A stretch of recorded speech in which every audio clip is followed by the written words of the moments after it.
3월 24일 하늘에서 내리는 일용할 양식 하나님의 말씀은 창세기 24장 61절에서 67절까지 말씀입니다. 리브가가 일어나 여자종들과 함께 낙타를 타고 그 사람을 따라가니 그 종이 리브가를 데리고 가니라.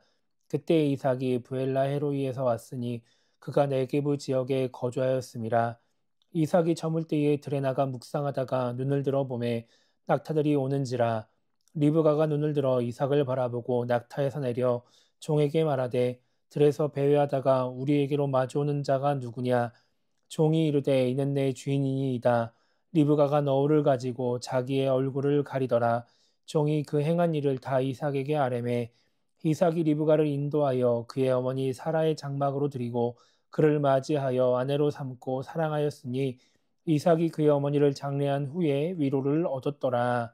아멘. 오늘 우리가 읽은 말씀은 이삭과 리브가의 만남을 기록하고 있습니다. 61절에 보면은 리브가가 아브라함의 종을 따라서 가나안 땅에 왔음을 말씀하고 있습니다. 그리고 62절은 이삭이 브엘라 헤로이에서 왔으니 그가 네게부 지역에 거주했습니다 라고 말씀하면서 이삭이 브엘라 헤로이라는 지역에 머물다가 이제 아버지가 있는 이 가나안 지역으로 왔음을 이제 말씀하고 있습니다. 오늘 말씀을 통해서 우리가 추정해 볼 수 있는 것은 어머니 사라가 죽은 후에 이삭이 아버지를 떠나 살았던 것으로 이제 볼 수 있습니다.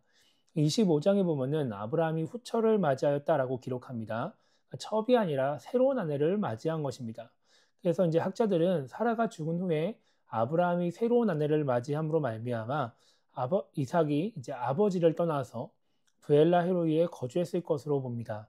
그리고 이제 결혼을 위해서 아브라함의 집에 이제 돌아오게 되는 것이죠. 그렇게 아버지의 집에 와서 아내가 될 사람을 기다리는 이삭은 이제 들은 나가서 묵상을 하고 있었습니다. 그때 이제 리브가가 가까이 오는 겁니다. 이삭은 낙타떼를 보고서 이제 그쪽을 향해 가게 되고 또 리브가도 낙타에서 내려서 이삭을 향해서 걸어갑니다. 종을 통해서 그동안의 일들을 알게 된 이삭은 리브가를 자신의 어머니 사라의 장막으로 들이며 그와 결혼을 하죠. 어머니 사라의 장막에 들인 것은 리브가를 가문의 어머니로 인정하는, 사라의 뒤를 이어서 가문의 어머니로 리브가를 인정하는 그런 상징적인 행위로 볼 수 있습니다. 그렇게 리브가와 결혼한 이삭에 대해서 67절 마지막은 이렇게 말씀하고 있습니다. 이삭이 그의 어머니를 장례한 후에 위로를 얻었더라. 이렇게 말씀하고 있죠. 오늘 말씀을 보면은 이삭은 어머니 사라의 죽음으로 인해서 많이 힘들어했던 것 같습니다. 그런데 리브가를 만나서 어머니의 장막에 들이고 아내를 맞이하면서 그 아픔을 이겨낼 수 있었습니다. 그래서 성경은 이삭이 위로를 얻었다라는 말씀을 하고 있는 것입니다. 현대인들은 참 많은 스트레스를 받으며 살아갑니다. 그래서 마음의 병이 참 잘 생깁니다. 예전에는 그것이 흠이었기 때문에 숨기기도 많이 했는데 지금은 그렇지 않습니다. 왜냐하면은 워낙 많이 발생하기 때문에 그렇죠. 이렇게 스트레스를 받아 마음의 병이 생기면 대부분은 상담을 받게 됩니다. 그런데 한편으로 보면은 이 상담이라는 것이 진짜 효과가 있을까 하는 생각을 해보게 됩니다. 왜냐하면 상담은 근본적인 해결책이 아닌 것처럼 보이기 때문입니다. 그냥 뭐 의사에게 혹은 상담가에게 자신의 상황을 이야기하고 뭐 어떻게 스트레스에서 벗어날 수 있는지 아니면은 어떻게 그 상황들을 조금 다르게 받아들일 수 있는지 뭐 조언을 들을 수는 있지만 스트레스를 받는 그 삶 자체는 변화시켜 줄 수 없는 것이죠. 만약에 어떤 사람으로 인해서 뭐 직장에서 계속해서 스트레스를 받는다고 했을 때 상담가가 그 스트레스 주는 사람을 바꿔줄 수는 없습니다. 그 사람을 피하게 만들어줄 수도 없습니다. 그러니까 근본적인 해결책은 될 수 없다고 보는 것이죠. 그런데 이러한 상담을 통해서 타인과의 이야기를 통해서 마음의 병이 회복이 됩니다.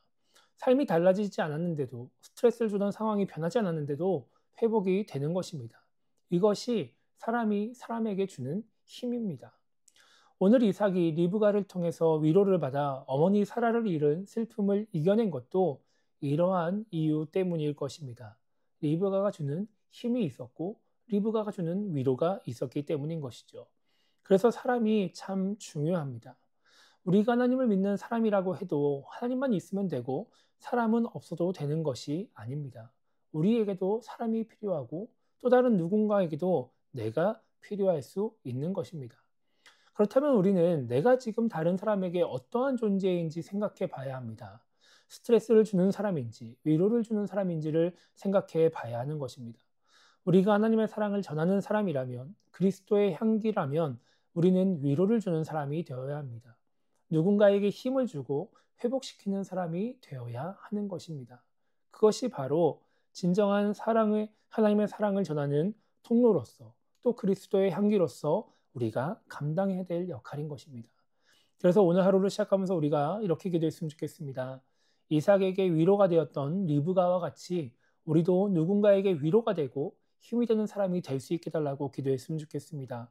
그러므로 인하여서 우리를 통해 하나님의 사랑이, 그리스도의 향기가 전해지고 정말 우리 주변에 힘들어하고 지쳐있고 쓰러져 있는 영혼들이 회복의 은혜를 누릴 수 있게 달라고 기도하면서 오늘 하루를 시작했으면 좋겠습니다.